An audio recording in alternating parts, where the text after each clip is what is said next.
Hello, this is going to be my comparison review between two different perfumes from Sisley. On the left is Izia, and on the right is the flanker, Izia la Nuit. I came across Izia a few years ago when I was looking into rose perfumes. I was really trying to explore the note and find some perfumes that spoke to me. And in that process, I was looking into perfumes that had the combination of a prominent rose and a prominent citrus note because I think they go well together. And Izia popped up on my radar and I got a sample of it. I really enjoyed it. And then here we are. I have a bottle of it now. It was inevitable, I think. So this is Izia. And then this is the sample to the flanker for Izia la Nuit. So I'll get into the note breakdown for Izia. It contains white bergamot, aldehydes, and pink pepper in the top. In the middle, you have rose, angelica, floral notes, peony, lily of the valley, and jasmine. And then in the base, there's musk, cedar, and amber. It was made in 2017 and it's classified as a floral aldehyde perfume.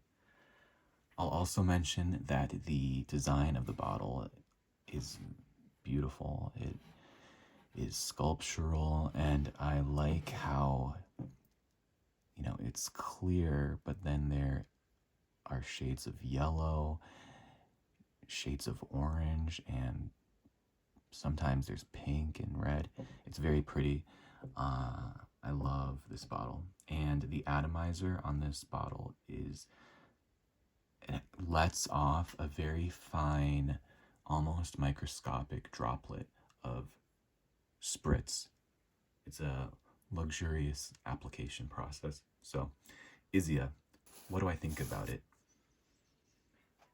I'll tell you that to sum it up, what I get from this is sparkling aldehydes. I definitely am getting those aldehydes and the pink pepper, not so much as a note, but as a complement to those aldehydes, making it even stronger, more punchy, more sparkly, more lively. I'm getting that. And then I'm getting a rose. And the rose to me is more of like a pink, translucent purple, kind of delicate type of rose. If you've ever seen the ad campaign for the original ad campaign for Flower Bomb by Victor and Rolf, if you look that up, you'll see the model. She's holding the bottle of Flower Bomb, and then she's kind of like engulfed in this silk petal like fabric around her face that's flaring up, above her head.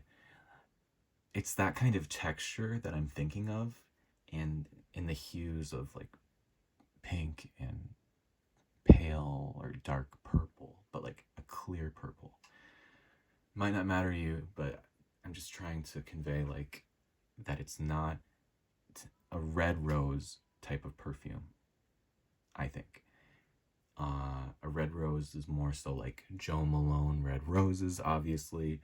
Tea Rose from Perfumer's Workshop. You know, most of them out there, red roses. But to me, this is pinkish, purpley kind of rose.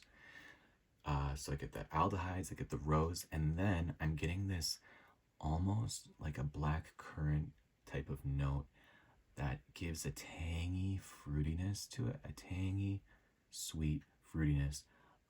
It's very demure and quiet, though. It's not overbearing.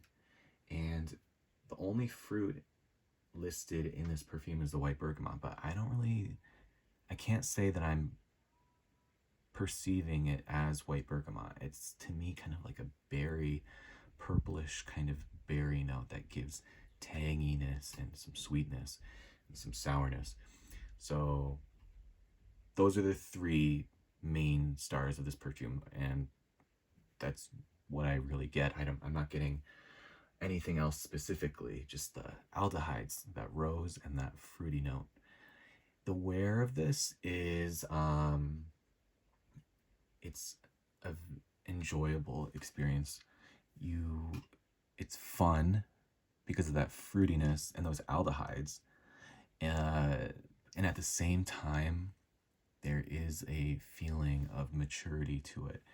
Uh, you feel like you're an adult when you wear this perfume, and a cool kind of adult. The adult that you think about becoming when you're little and you're like dreaming about your future and how you have all those like aspirations to be a cool sort of person. This to me conveys cool. Uh, it feels effortless and unique and fun. But there's a little bit of seriousness in here too. Um, and it's that seriousness that also makes it feel luxurious. It smells very high quality to me, and I think it's that aldehydic texture and that pepper that lends itself to that a lot. It does smell luxurious and uh, refined. So that's Izia.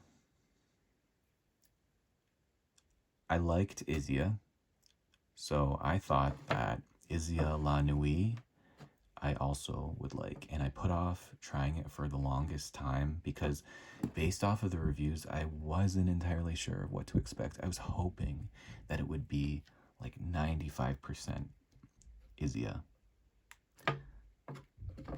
The note breakdown for Izia la Nuit is blackcurrant, mandarin orange, and cardamom in the top. In the middle, you have rose, freesia, and magnolia. And then in the bases, patchouli, labdanum, ambroxan, and vanilla. This, to me, if I had to sum this one up, it is labdanum and patchouli front and center, and then following behind those two notes would be the rose. And I'm honestly not getting anything else. And the way that translates for me is very harsh. I don't like this perfume. I find it to be very harsh, almost is giving me like a rubbery gasoline sort of feeling, and it's kind of syrupy as well. Uh, it feels harsh. I sort of respect it because there's something about it that I do kind of like, but it's the disappointment that it's nothing like Izia, coupled with the fact that it does feel like it's harsh. Uh, I haven't read many reviews that share the same experience as me, but this to me smells harsh.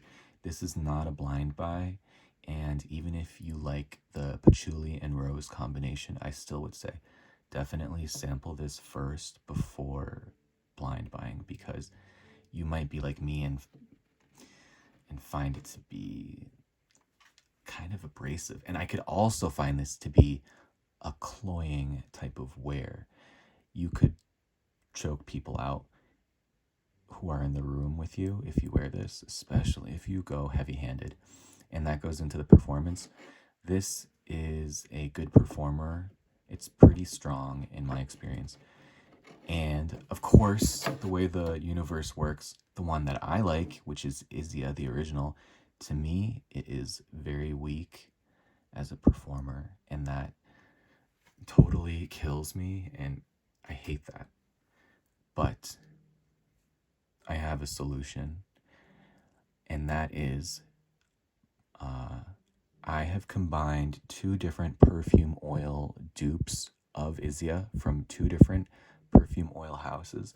One is Universal Perfumes and Cosmetics, and the other is Generic Perfumes. Both are based out of Kuwait, but I got the dupes for Izia from each of these houses, and I found that they smell better or more accurate to Izia when combined together.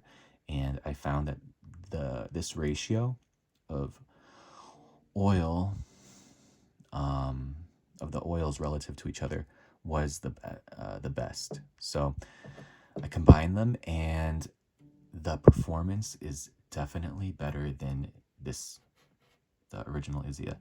In longevity, projection, and sillage, this is far stronger than Izia. So if you are like me and you love Izia, but the performance is lacking for you and it disappoints you, look into this.